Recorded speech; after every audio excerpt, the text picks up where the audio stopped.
আসসালামু আলাইকুম এভরিওয়ান, আপনারা সবাই কেমন আছেন? আমি আলহামদুলিল্লাহ ভালো আছি। আরেকটি ডায়েট সালাদ নিয়ে হাজির হলাম আপনাদের সামনে। যারা কার্বোহাইড্রেট খেতে চান না, যেমন ভাত রুটি, তাদের জন্য এই সালাদটা। তো চলুন সালাদটা রেডি করি।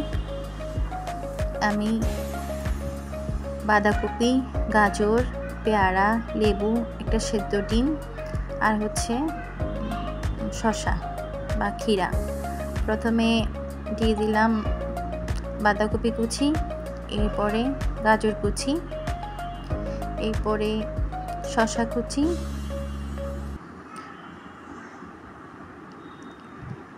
এরপর পেয়ারা কুচি।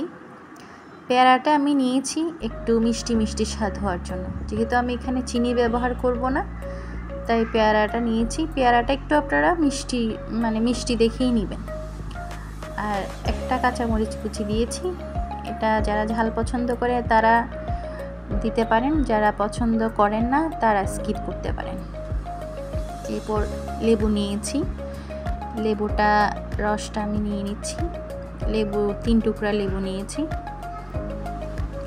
আমার চ্যানেল যদি ভালো লাগে তাহলে সাবস্ক্রাইব করবেন, লাইক দিবেন, কমেন্টস করবেন। আসলে হাতে একটু কেটে গিয়েছি, লেবু যখন চাপছিলাম তখন খুব জ্বলছিল। এরপর গোলমরিচ দিয়ে দিলাম 1/2 টিস্পুন। এরপর আমি মধু দিয়ে দিব 1 টেবিল চামচ। চিনি ব্যবহার করছি না, চিনি ব্যবহার করলে আর ডায়েট হয় না। চিনিতে প্রচুর ফ্যাট আছে, তাই আমি মধু ব্যবহার করছি। অবশ্যই মধু ব্যবহার করবেন। সামান্য একটু লবণ দিলাম।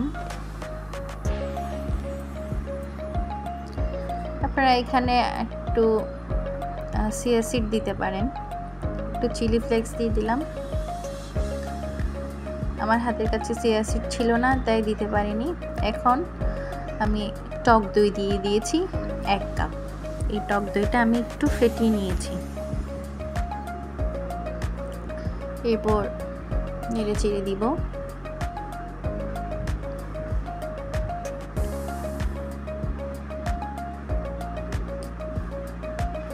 যারা ভাত রুটি খেতে চান না তারা সব সময় এই সালাদটাই, ডায়েট সালাদটা করে খেতে পারেন। রাতেও খেতে পারেন, সকালেও খেতে পারেন।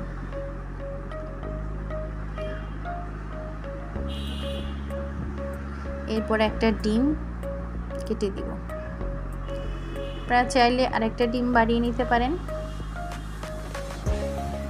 তবে আমার এখানে পরিমাণ মনে হচ্ছে একটা ডিম হলেই হবে।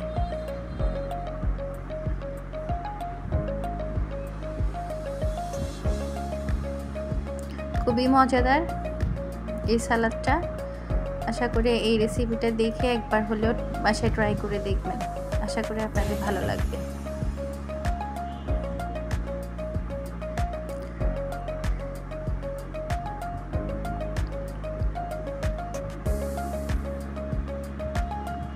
আমি একটু টেস্ট করে দেখছি সব ঠিকঠাক হয়েছে কিনা। আলহামদুলিল্লাহ, মাশাআল্লাহ, সব ঠিকঠাক হয়েছে। খুবই মজা হয়েছিল। আমার জন্য সবাই দোয়া করবেন। আজকের মতো এই পর্যন্ত। আল্লাহ হাফেজ।